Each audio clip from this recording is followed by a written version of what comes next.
आखिर क्यों कहा जाता है राम से बड़ा है राम का नाम। हिंदू धर्म के प्रमुख ग्रंथ उत्तर रामायण के अनुसार जब अश्वमेध यज्ञ पूरा हो गया तो श्री राम ने एक बहुत बड़ी सभा का आयोजन किया, जिसमें उन्होंने सभी देवता, ऋषि, मुनि, किन्नरों, यक्षों और राजाओं आदि को उसमें आमंत्रित किया। कहा जाता है कि सभा में आए नारद मुनि के भड़काने पर सभा में प्रस्तुत एक राजा ने ऋषि विश्वामित्र को छोड़कर सबको प्रणाम किया, जिससे ऋषि विश्वामित्र क्रोधित हो उठे और उन्होंने भगवान श्री राम से कहा कि अगर सूर्यास्त से पहले श्री राम ने उस राजा को मृत्यु दंड नहीं दिया तो वो उन्हें श्राप देंगे।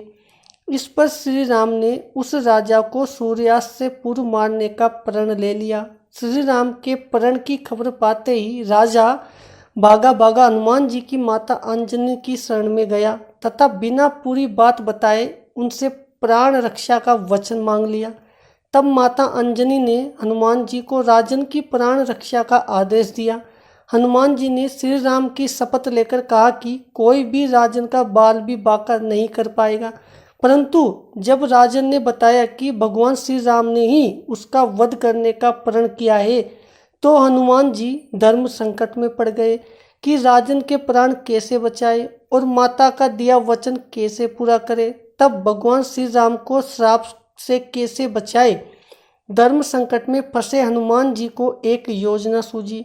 हनुमान जी ने राजन से सरयू नदी के तट पर जाकर राम नाम जपने के लिए कहा। हनुमान जी खुद सूक्ष्म रूप में राजन के पीछे छिप गए। जब राजन को खोजते हुए श्री राम सरयू तट पर पहुंचे तो उन्होंने देखा कि राजन राम राम जप रहा है। प्रभु श्री राम ने सोचा, ये तो भक्त है, मैं भक्त के प्राण कैसे ले लूं। श्री राम ने राजभवन लौटकर ऋषि विश्वामित्र से अपनी दुविधा कही। विश्वामित्र अपनी बात पर अड़िग रहे और जिस पर श्री राम को फिर से राजन के प्राण लेने के लिए सरयू तट पर लौटना पड़ा।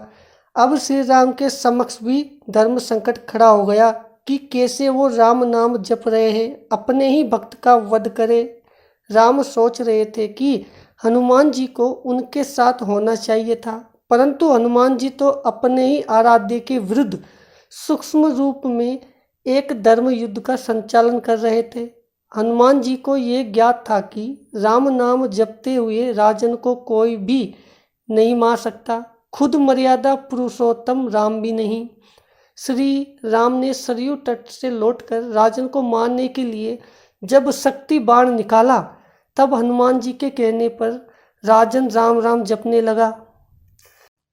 राम जानते थे राम नाम जपने वाले पर शक्ति बाण असर नहीं करता। वो असहाय होकर राजभवन लौट गए। विश्वामित्र उन्हें लौटा देखकर श्राप देने को उतारू हो गए और राम को फिर सरयू तट पर जाना पड़ा। इस बार राजा हनुमान जी के इशारे पर जय जय सिया राम, जय जय हनुमान गा रहा था। प्रभु श्री राम ने सोचा कि मेरे नाम के साथ साथ ये राजन शक्ति और भक्ति की जय बोल रहा है, ऐसे में कोई अस्त्र शस्त्र इसे मार नहीं सकता।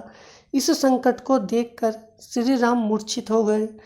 तब ऋषि वशिष्ठ ने ऋषि विश्वामित्र को सलाह दी कि राम को इस तरह संकट में न डाले। उन्होंने कहा कि श्री राम चाहकर भी राम नाम जपने वाले को नहीं मार सकते, क्योंकि जो बल राम के नाम में है वो खुद राम में नहीं है। संकट बढ़ता देखकर ऋषि विश्वामित्र ने राम को संभाला और अपने वचन से मुक्त कर दिया।